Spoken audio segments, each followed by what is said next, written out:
I'm going to assume one thing. So forgive me, but that's my job as your coach, as your clarity coach, is to assume that you've been through a major upheaval in your life, a major change, or you are at a major turning point in your life.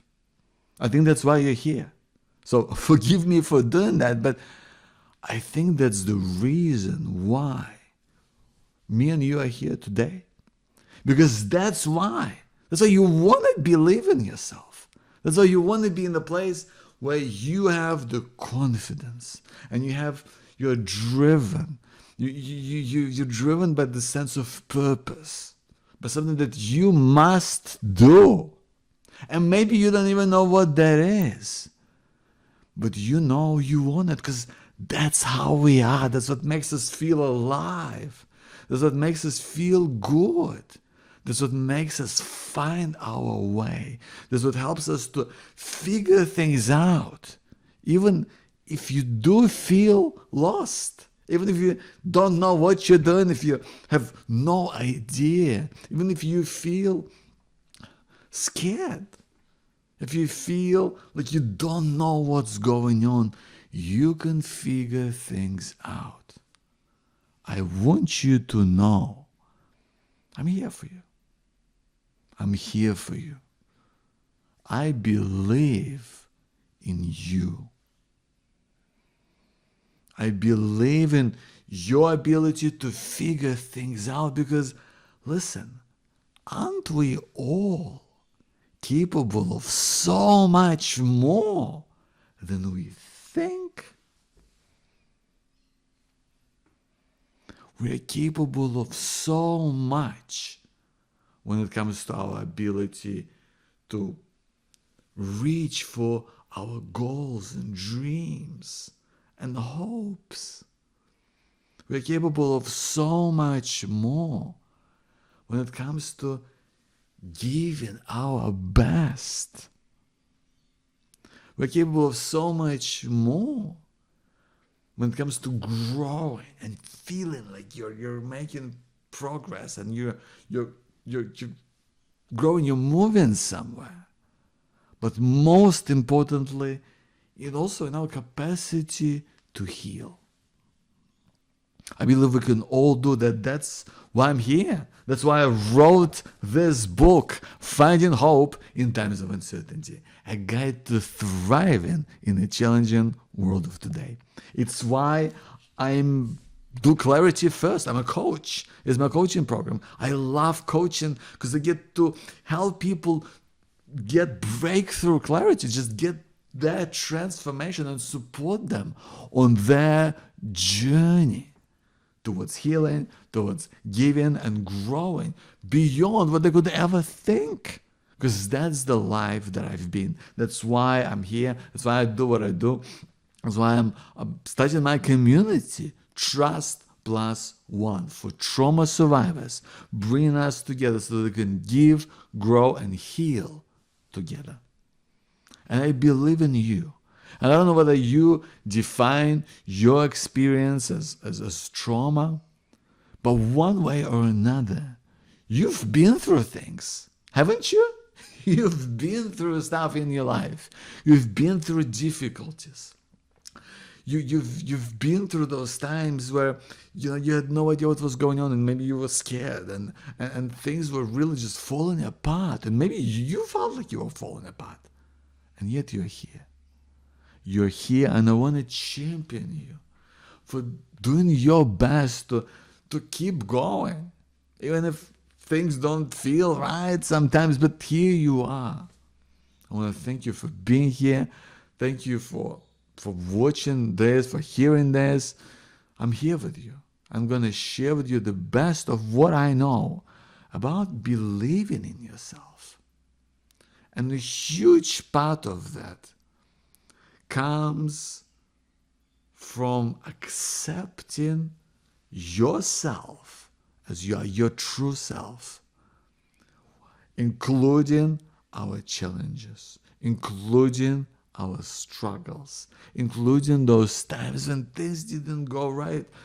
But first, I want to ask you, my friend, as your coach here, right? Because that's kind of what we're doing. It's we're kind of having it's almost a coaching conversation, right?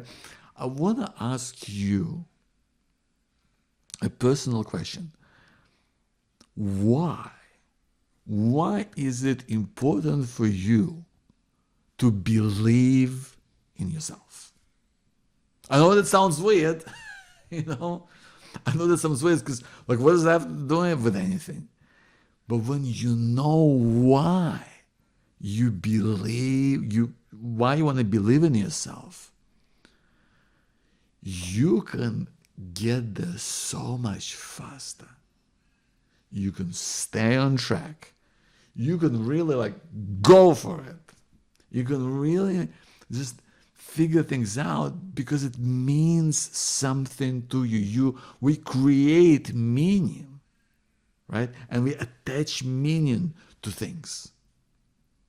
And it is important because if you believe in yourself, if you like really believe in the person that you are today, what will it help you do? How will it make you feel? That's so critical to know that. Like, what will allow you to do, like in real life? I'd love for you to take a moment and just actually think about that. Like, what is it actually going to allow you to do? How will it make you feel? That's so vital because you don't want to just walk around and just believe in yourself. Maybe you want to find love. Maybe you want to connect. Maybe you want to make friends. Maybe you want to have a career that you truly believe in that just makes you feel fulfilled. I don't know what that is for you, but I really want for you to connect with that. Really just get real clear about what that is for you. Why is it important for you to have that belief in yourself? And then a huge part of that comes that belief in who you are. Comes from accepting your true self. Because I believe the reason we lose confidence, the reason you lose belief in yourself is because there's a part of us that maybe got lost a little bit along the way.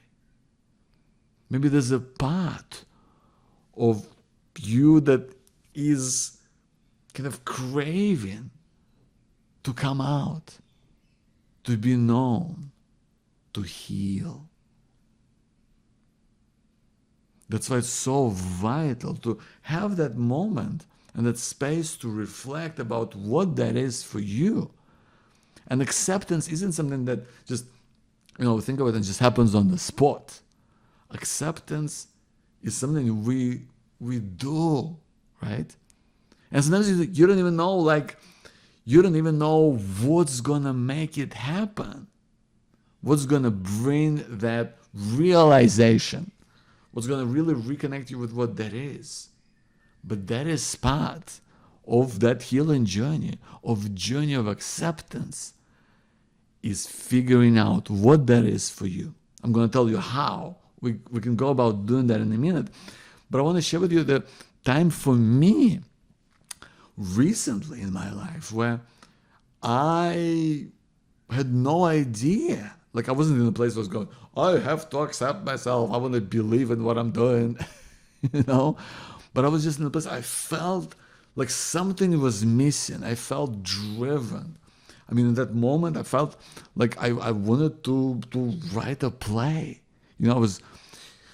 This Russia's invasion of Ukraine really just set things off inside of me, because that's where I'm from. That's where I grew up. We have family and friends there.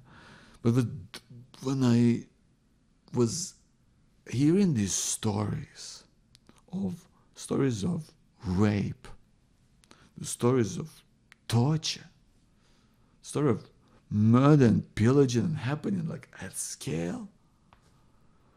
Man, just something inside me it felt so wrong. I didn't know what it was. I had to do something. I felt like I had to do something about it. So I decided to write a play, right? Because I've never written a full-length play before.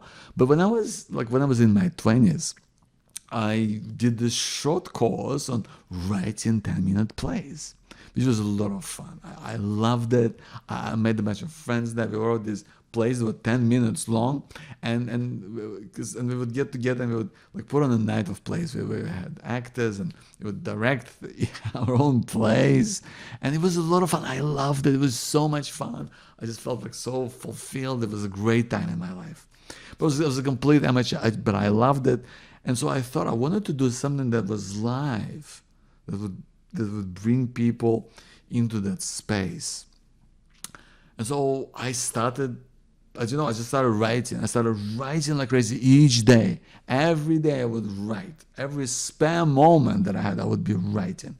And so after 3 months, I had a full-blown draft that I thought was pretty cool. I don't know, is it really any good? So I wanted to share it with someone. I wanted to get feedback. I wanted to check in with someone to see, is this any good? Is this making sense?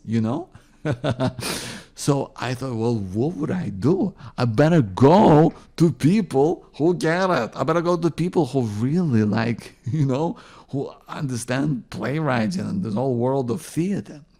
And where I live in Melbourne, we have Victorian College of the Arts. Right? I had friends who went there, and so I wanted to maybe reach out to someone who is teaching at Victorian College of the Arts, right? Because that's where you go if you're an actor, if you want to make movies, or whatever it is, creative people do, visual arts. I don't know what that was. I guess I was painting in that moment. So I wanted to do something that to connect with someone, get their thoughts. So I started, I went on their website. I started reading, profiles of, of different teachers. And there was a lady that I found.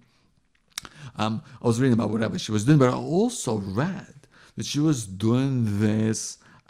She's done this incredible program to help women who are survivors of child sexual abuse. And I was reading that about that program, and it sounded so cool. Like I was like they were doing all of this like process of writing and reflecting, and then there was just like boxing, right? It was super intense. I was like reading about God. It's incredible. Oh my goodness.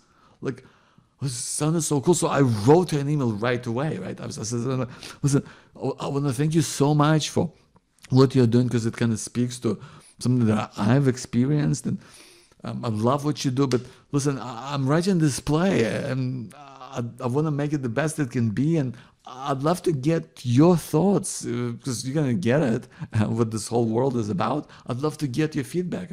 Maybe I could send you my draft, and maybe like we can catch up for coffee, and you can tell me what you think, And so I was really excited because she said yes, she said yes, and so I was so happy, right? So I went over to meet her. And here we are, and we meet at VCA, and we sit down in this little courtyard, and everyone's gone, right? Because it was like 5 o'clock, right? And we sit down, and she's got the printout of the play with like notes on it. It was like, I'm excited because I'm going, oh, please, she's read it, she's made some notes. So we sit down, and then she kind of looks at me and she goes, Joe, why did you reach out to me specifically? And that kind of really thrown me off guard, because I didn't think about that. I was just like, I don't know. I don't know, just kind of felt right, And she said, have you ever shared your story with anyone? And I was just sitting there, and I felt that this was a moment And it just kind of started to come out. It started to come out. These words, these feelings, these things I've held onto and kept hidden for so long. All this pain, the suffering of how I suffered through rape as a child. And telling someone, I remember how, I think she put her hand out and I kind of latched onto it. And here I'm sitting like with this person I've just met, and I was holding her hand the entire time. And it was like this just like torrent of feelings were coming out.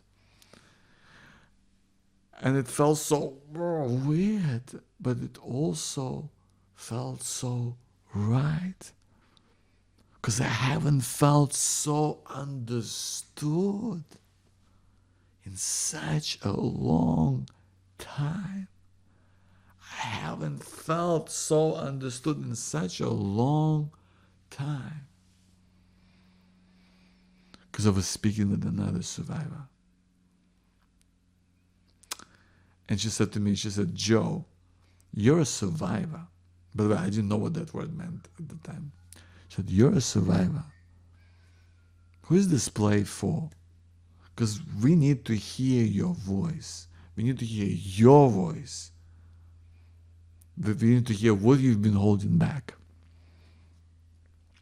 And it really struck a chord with me. I remember the next day I went jogging in the morning. Like I go like jogging in the bush. And so I was in the bush and I was running and I kept thinking, she was like, survivor. She said, you're a survivor. And I thought, I know what that means now. And it just struck me. I fell to my knees. I started crying.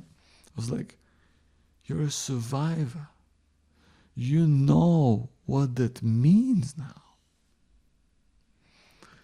And so I remember I got up and I pointed at the sunrise. I said, this is going to be for survivors. I'm going to help survivors. I'm going to be that voice. I'm going to be that voice for people like me who've been through trauma. I didn't know what that meant at the time, but I know I went home and I started writing from scratch. I set aside everything that I had. I was writing for 3 months. There's not a word of it that's left in the play that is there now. I started rewriting it. And I was like, it was really coming out. Like this was real writing. Right? Real. Because all of a sudden this play, I was now kind of afraid to show it to people. Because I had a lot on the line. Because it was me. It was what I'm lived. You know? Maybe not the story that's happened, but the experience of it, that's me. You know? That's who I am.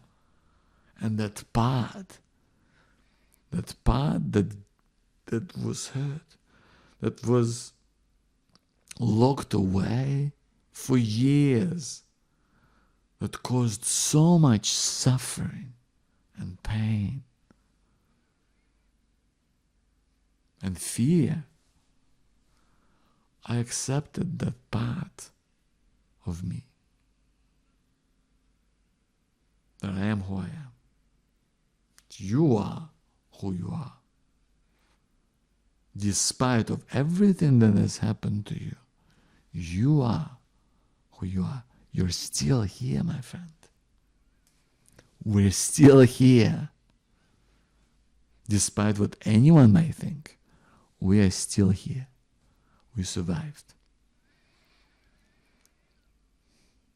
And now, being a survivor and acceptance, that is the most courageous thing you can do. Don't let anyone tell you otherwise. It is the most courageous thing you can do. Finding a part of yourself it will open up things you have never even imagined. The way that you believe in yourself, the way you believe in who you are. Because now, those parts of you that may have been neglected or forgotten, now they're here. Now they're here, now they're in the light. You experience that sense of feeling whole again. The way you are meant to be. The way that you're meant to be. And let me tell you something else that I always say to my coaching clients. And this is a good one. I always say this when I'm working with someone one-on-one or when I'm up on the stage. I always say this: accepting your true self gives you the permission to be your best self. Accepting your true self gives you the permission to be your best self. Because listen, when you've been through a traumatic event, you've been through a really tough time, it's not just that part of you that's been hurt, that's been hidden away, that's been neglected, that's been misunderstood. It's all the things behind that. And behind that there is so much healing and beauty and hope and belief in the goodness of the world and yourself as part of it. It's like a bridge. Sometimes you can see it as a bridge, but when you cross the bridge, when you get there, all of a sudden you go, oh my God, there's beautiful places, there's these amazing people, there's these roads that go everywhere that you meet, and it's you. You never even knew it was there. You thought it was this thing that was maybe filled with pain and hurt and struggle and misunderstanding. There is so much beyond that. So please be kind to you and go on a journey of acceptance.